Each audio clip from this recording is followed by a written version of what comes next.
Raheem the Dream here. Super excited to give you guys an episode of the Peakcast that's going to be the most unique episode we've probably ever had. Something that I can't even explain because you really have to watch it. There's going to be a lot of cool, unique parts to it, a lot of great stories, and the guest is none other than Alexis Dean, aka Lex. Who is Lex? Lex is a teacher and a rapper. He has really put Milwaukee on the map.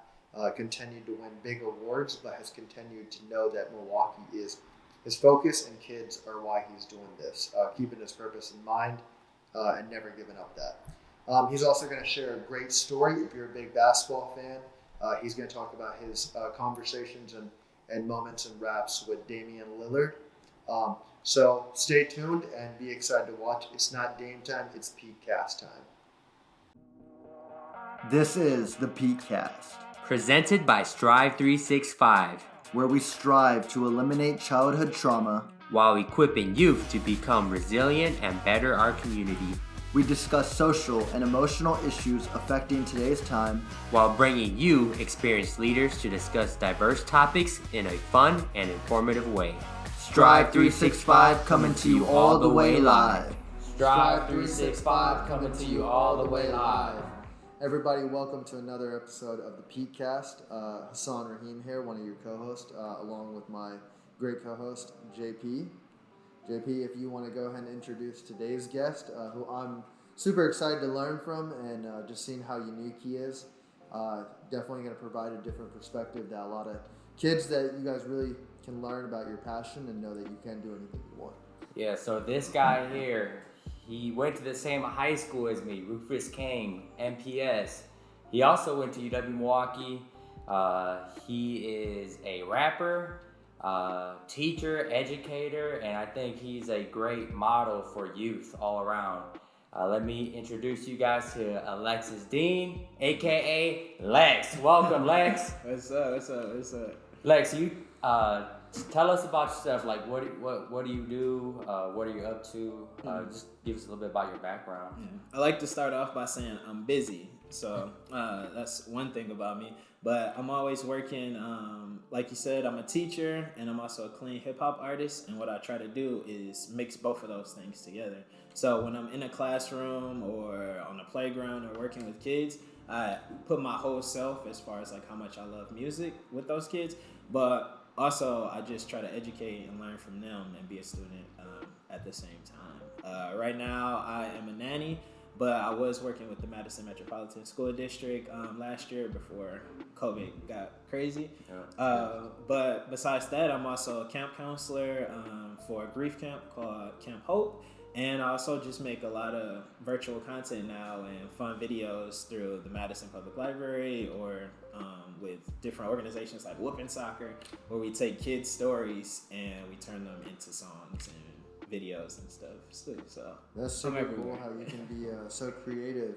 So can you kind of touch a little bit on what brought about your creativity? How do you just wake up and think, oh, I want this idea, or do you look at like what's in front of you and how can I make this unique? Yeah. So thinking back, way back when I grew up in Milwaukee in high school at Rufus King, as a freshman there, I had a teacher who really inspired me to write poetry and continue to dive into my love for music. And it started as a process of me journaling and writing down my feelings and emotions. And after doing that, I really noticed that I actually can do this. This actually is fun. Like, it releases those emotions and tension, but it also is a way for me to gain confidence and show some swag or like have fun, be funny, and like do some cool stuff. So who's your teacher? Who was the teacher that motivated you? Miss Derechevsky. Miss Derechevsky. Yeah. I know that name. Sounds very familiar. Yeah. Like growing up, what motivated you to like put clean rap music, hip hop music, rap music to compared to like youth? Like, what made you like do that? Combine both the two passions. Yeah. Well, growing up, like I always wanted to listen to like Lil Wayne and Eminem and Jay-Z and all these other rappers Old who are Kanye, like, old Kanye. all these like rappers who are super explicit, but they have like deep stories. Yeah. And I remember my stepdad one time, like I snuck and burned like I don't even know if people know what burned is anymore. Yep. But I burned the CD of Eminem's album. And Off LimeWire or Napster? Off LimeWire. And I had it in my CD player, and my stepdad found out and just broke the CD in front of me. So like, so I had this love for music, and they didn't know that I was filtering it. So I'm listening to it in like a clean way. I'm breaking down the stories without taking like the profanity and stuff. But I wanted to make music where I can rap it to my family and there's no tension. It's like everybody can listen to it.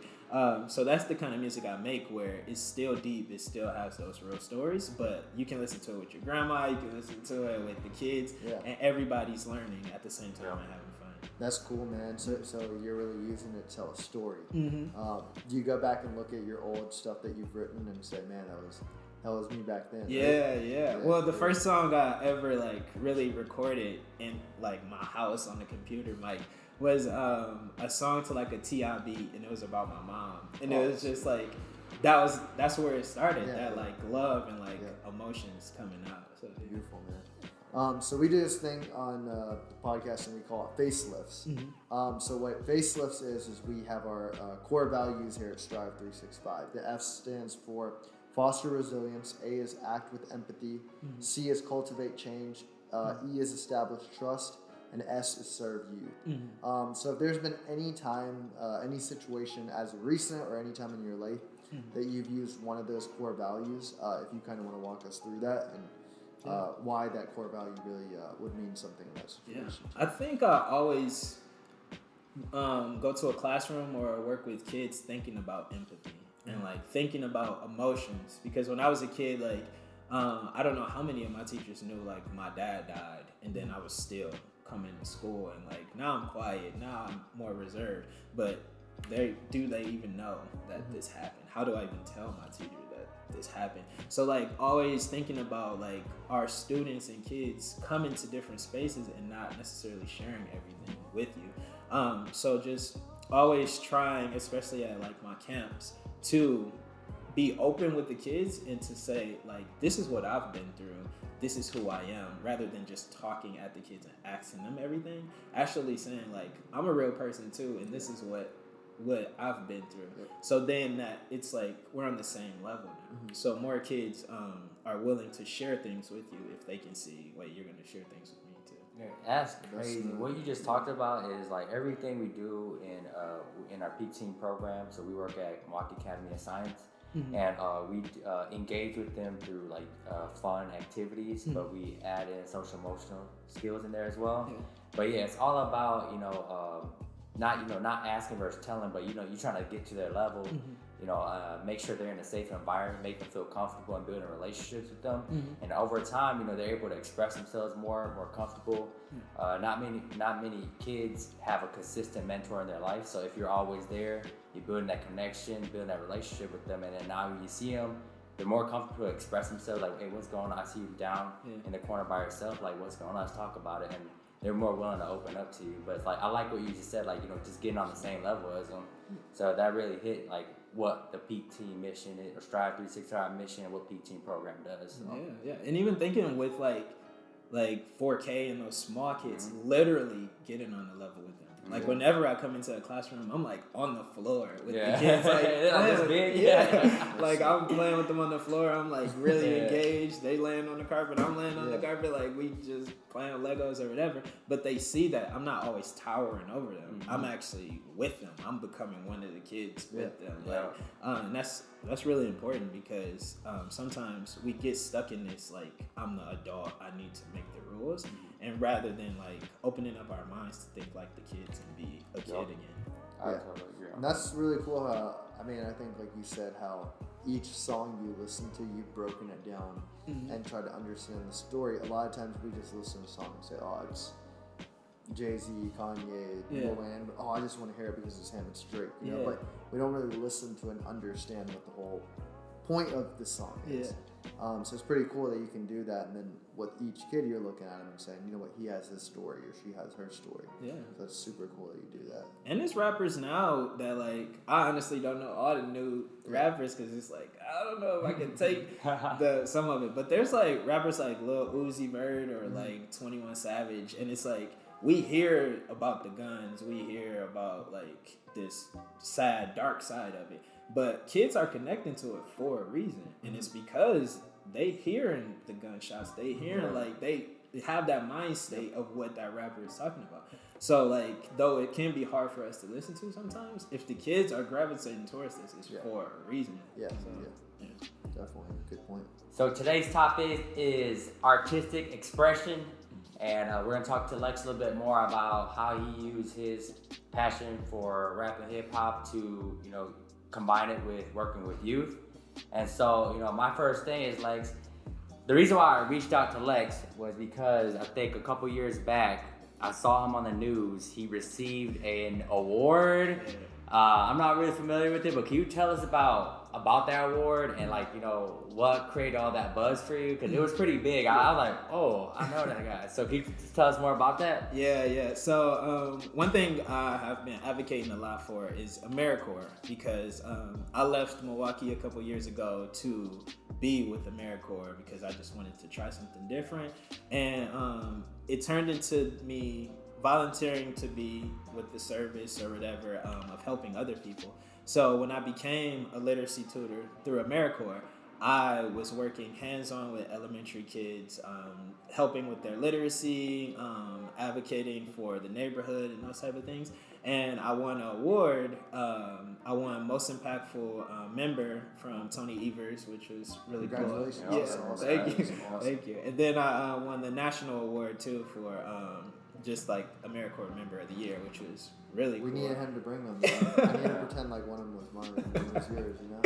Yeah. And like, you remember you did like at your speech, you did like a poem or something like that. We got to post it in the link. It was fire. Yeah.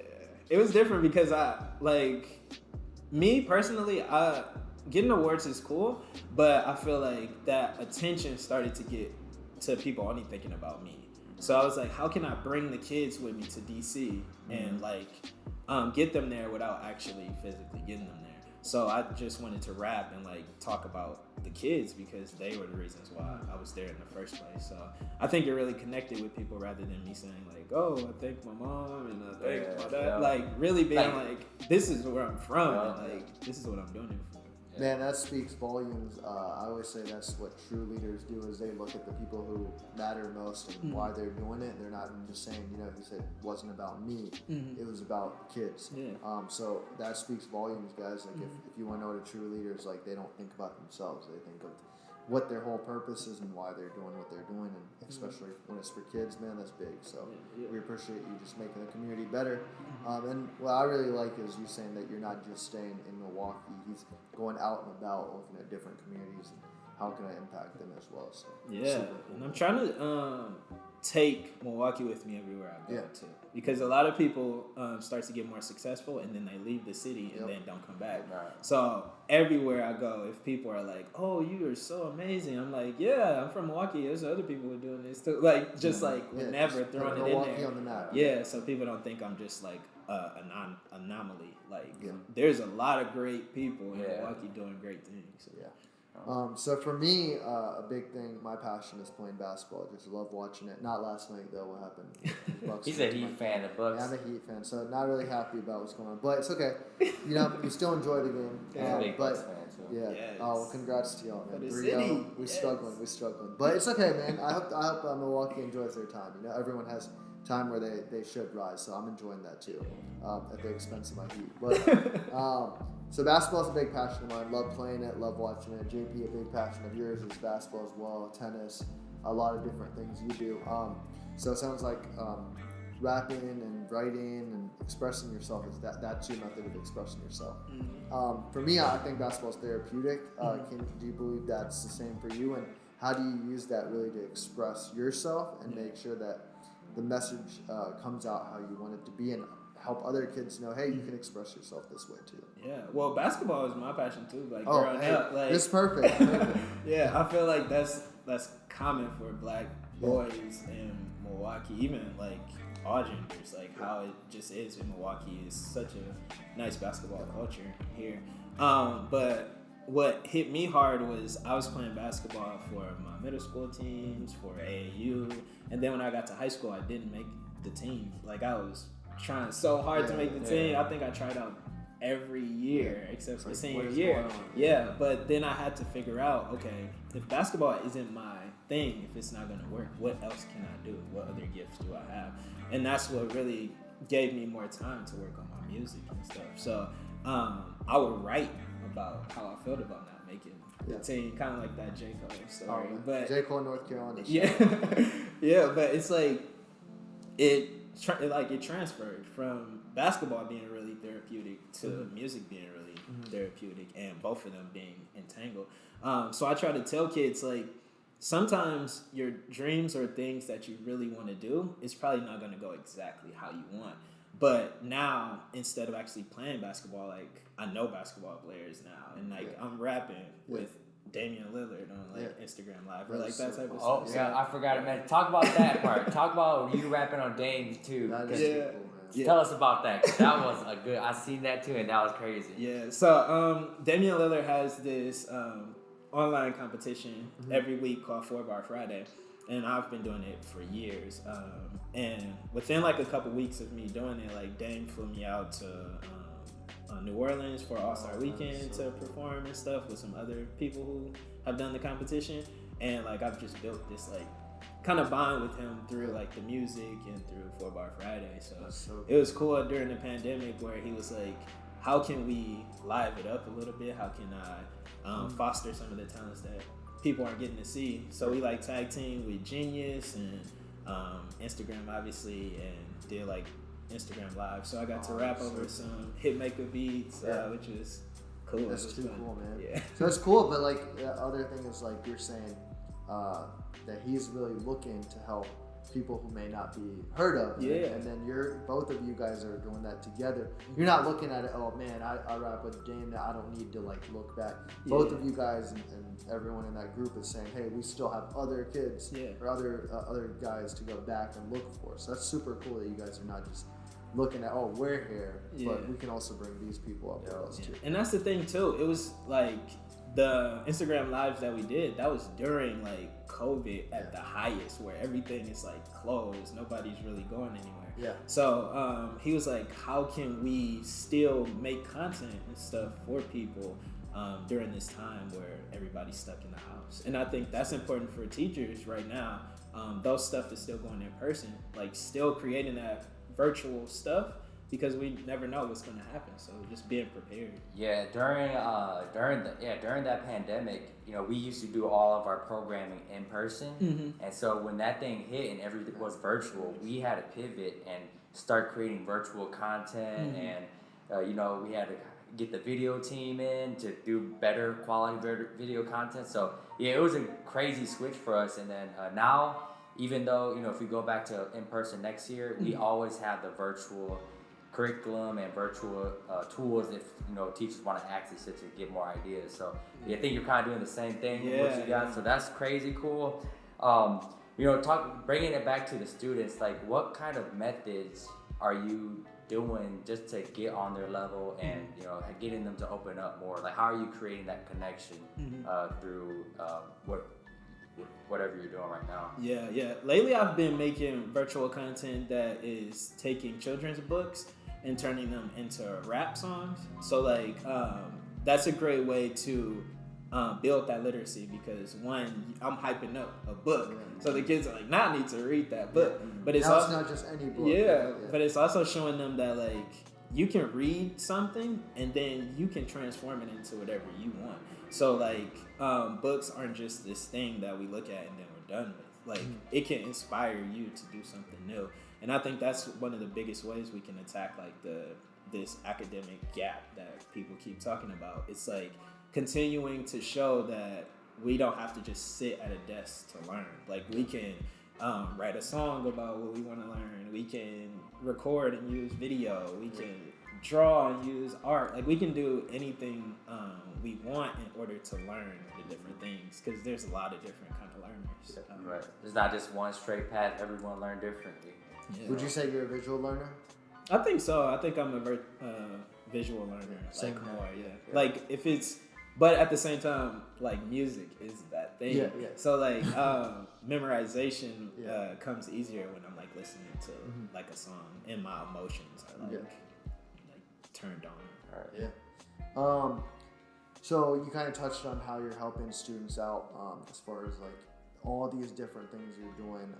What would you say right now, at the current age you're at and the current stage you're at, looking back at it, what would you say has so far been your most favorite, and also what would be the most impactful that you believe has really played a role? Yeah. I would say one of the things that isn't seen as much, but that has really impacted me a lot, is being a camp counselor with Camp Hope. Camp Hope is a grief camp that we do multiple times out of the year for kids and adults. And my dad passed away when I was 7 years old, and I didn't find out about Camp Hope until like I was 24, like that age. So it's been cool to be a camp counselor for these kids and see how they transform within a weekend based on being around other people who have lost a loved one in their life. And seeing how I turn back to that 7-year-old kid when I'm at camp with these kids, because I had a kid one time who was like, my dad has the same name as me, and I was like, my dad has the same name as me too, like, and we just bonded just off of this conversation. And I just like was like, I didn't have a lot of these conversations when I was a kid, but now I'm glad I can do that now. So I'm glad there's Camp Hope and other organizations attacking like a lot of these things that kids are going through while they're a kid, and they don't have to live 20 years going through that pain. It's like, you know, when they say like, you're always like, oh, if I could go back in time, I would do this differently, right? For me, it's always, oh man, if I could go back, I would take that shot instead of that shot or something. But that's cool, because it's like you look back at it, and a lot of people say they want to go back, but do they really want to? Because like you do have those opportunities where you can go back. There are kids who are very similar to you, me, you, and JP, every one of us. There's kids who are going through similar struggles. But you have that ability to actually go back and say, hey, like, I can connect and help them. So that's super cool that you actually take that initiative, because you don't have to, you know? A lot of people just say, oh, it's about me, like, I've moved on, I made it through my struggles, they should find a way. But that's cool that you're saying, now I have some idea and definitely some success that I can go back and help them through it. So that's cool that you're going back and doing that. So I'm curious to learn, like, you know, I know your dad passed away at an early age, but like, you know, how did you overcome that slump, and like, you know, how did you build resiliency to kind of overcome that? I think grief is a continual like battle. So some years I'm great, and then some years it's like I just want to cry every single day. Like, especially that year when I was telling you, like, I won those awards and stuff like that. Every time I won an award, in my head I was like, my dad doesn't get to see me like win this. I wish he was here to see me do this. Or like when I graduated high school, I did not want to walk the stage, because I was like, my dad's not here. Like, this doesn't matter to me. This is stupid.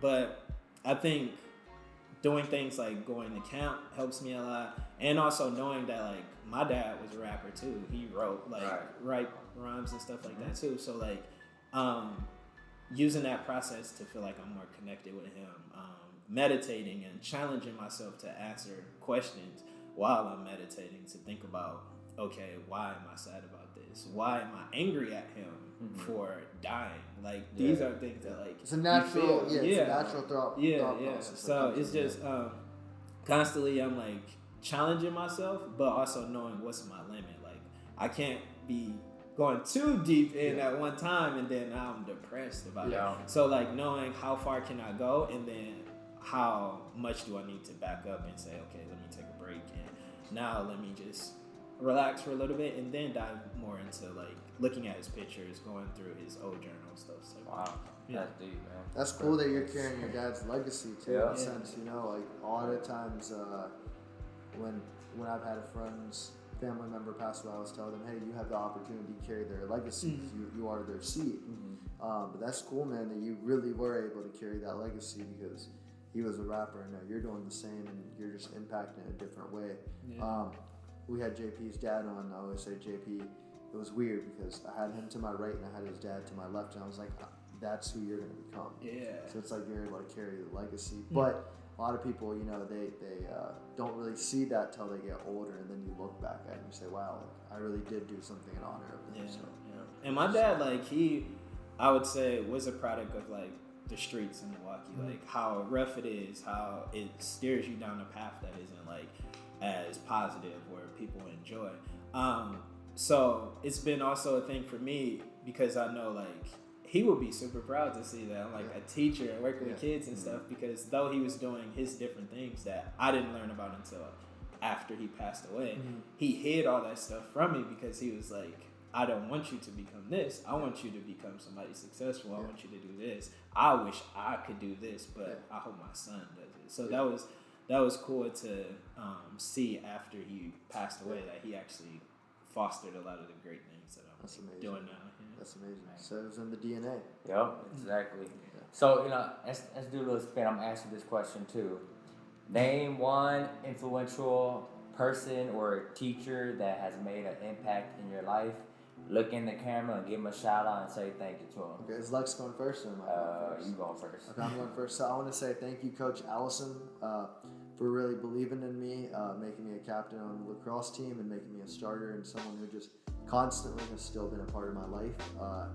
Amazing to see the person you become, the father you become, the husband, and I just appreciate you as a mentor, also as a friend, also as a brother. Just appreciate you. And also, I want to give one more. Tony Botros, thank you, man. Because of you, I was able to get through law school, and you've always been a mentor to me and someone who I'm really proud to say is my mentor. So thank you. Cool. And I'll go and you go, Lex. You might know him, Mr. Smith, math teacher. Mr. Smith, Coach Smith, appreciate you being a great coach. Motivated me to join the team freshman year. Took me all the senior year and went to the Wisconsin State tournament. That was a great experience for me. So thanks for bringing me on. Lex? Nice. Father's Day is coming up, so I think it's only right that I shout out my stepdad, Fritz Triggs. Thank you, Paparoni, for stepping in even when I'm not your blood son. You still stepped in and you've done everything that you can for our family, and you've also dealt with me going through the different emotions that I have about my dad, and you still have been here and worked with me and been positive and been an awesome black man for me throughout my life. So thank you for everything that you do. Awesome. Thanks for doing that one, man. Okay, I got one though because I got a little spin one too before we do Cope It Out. You know what? I'll let y'all do Cope It Out first. I'll cause a little anxiety. So we do this thing called Cope It Out. It's a situational dive, very similar in faces, but this one is through our proactive approach of Cope, which is communication, offering, positivity, or empowerment. So one time that you've kind of had a situation to do with a student in camp, it could be anything where you've had to use one of those concepts: communication, offering, positivity, or empowerment. Nice. I think I use empowerment a lot. Because I'm all about teaching the black kids about what black excellence is. So being unapologetically yourself. So throughout my time with Mendota Elementary, I wrote a lot of songs with the kids. And one of them was called Golden Tickets, and it was a song about leveling up on your math test grades and stuff. And we ended up getting like 10 different kids to rap on the song, the principal to rap on the song, cool. And then we also shot it in a way where we got every kid and every teacher in the video. So it was cool. Yeah. So it was cool to make that thing for the kids as a song, but now it can live on every year. Yeah. And then it's also something that after the kids did level up on their tests, they got a golden ticket, which we talked about in the song. So they got to rap that song while they like won their golden ticket and leveled up. So just showing the kids like there's stuff that we have to do, but we can make it fun. Whether it's standardized testing or it's like reading or doing homework, like we got to do this, so let's make it fun. Yeah, that's so much more. I would love to be in those type of classes. You know, as a kid, it's like fun, you just had to take the test. But it's so much more fun. I was my sister's a teacher too, and I saw a meme, and it was about the pizza parties, and they said the teachers work so hard, and the kids are like, it's just pizza, you know. But that's just the way of the teacher is saying like, hey, like I'm trying to do what I can. But it's so cool that people like you and so many more just find way more unique ways to reach out because the pizza is very. I'll take the pizza any day of the week, but it's just you giving more unique perspective, and that motivates them because something new is coming. Super cool. And reading the vibes of the kids too. It's like I only wanted to do that song because I knew they loved rap. Like if they didn't like rap, I'm not gonna force rapping on them. Then that's a whole nother thing. But since you know what the kids want, then it's like this is a perfect time to give it to you. Like so I'm gonna do. You wanna do shout out, or you gonna do the little spin? I'm gonna do one quick random question. It's not. It should be pretty easy for all of us. Okay. One. It's a double question, related question. So one, who is your favorite rapper? And you can't say Lex. Lex, and you can't say yourself. You can if you want. You should be your biggest fan, right? Who is your favorite rapper? And then what is your favorite song? Man, that's a hard one because I'm only mainstream. That's fine, man. If you're mainstream. Oh, all right. Can I go first then? Yeah, you go first. You guys gonna laugh at me, but I'm mainstream and I love so I like Megan Thee Stallion and Body. That's my favorite song. Body. Yeah, that's my song. Cause when I go out, I love to dance and stuff. So that's my favorite song. It gets me going. Hey, that's a catchy song. Body. So what about you? Me, mine. I'm a little biased, but I do think he's one of the best. Right now. I do believe he is one of the best rappers. J. Cole, being from North Carolina, I love seeing him hoop too. So I'm gonna say J. Cole, and then it's cool that you say like when you hear a song, you think about it. So when you get back, I want you to listen to one song. It's always connected to me. Apparently, by J. Cole. When I hear that song, it connects to me, and I think deeper about it. So yeah, definitely that's it. Yeah. What about you? Dang, I love Apparently because I like when he talks about his mom because that's my connection right there. Like I said, my first song was like my mom. So. About four clothes in the home. For me, I guess J. Cole is a top one for me too. I would say it's a tie between Lil Wayne and Jay-Z. Those two are like my favorites. That's a good one. But it's more so because they have that braggadocious like confidence that it's like nobody can tell me that this shirt is not the best shirt. Like it's like this everything about them. Because growing up, like I was the quiet kind of kid, and I wanted to have that swag and talk crazy and stuff like that, and they easily can do that. So I'll tell you a cool thing. When it was 2006 or 7, I got to go to a Lil Wayne concert. My first concert. But that was prime Lil Wayne. And man, I'm telling you, it was the one actually Drake fell off the stage during, before when they were just practicing. So Drake couldn't come. And that somehow led to my sister getting the ticket. So it was my sister, me, my brother, and my friend. But man, watching prime Lil Wayne. It was it's so rare. I think he came here. He's come here maybe 2 times when I was younger. For Summerfest too, right? But he came here in 2008, and like that was around when like the Carter 3 and stuff was about to come out. That was a great time. Awesome. So we're talking about all this. I think Lex we're gonna give Lex a 30-second shout out. Lex, the best part you got of the podcast. 30 seconds to shout out whatever you want. I think you got something ready for us. I don't know, but I got a timer too. But go ahead and do your. I say leave the timer out. We'll leave the timer out. I'm so excited, man. All right, 30 seconds, Lex.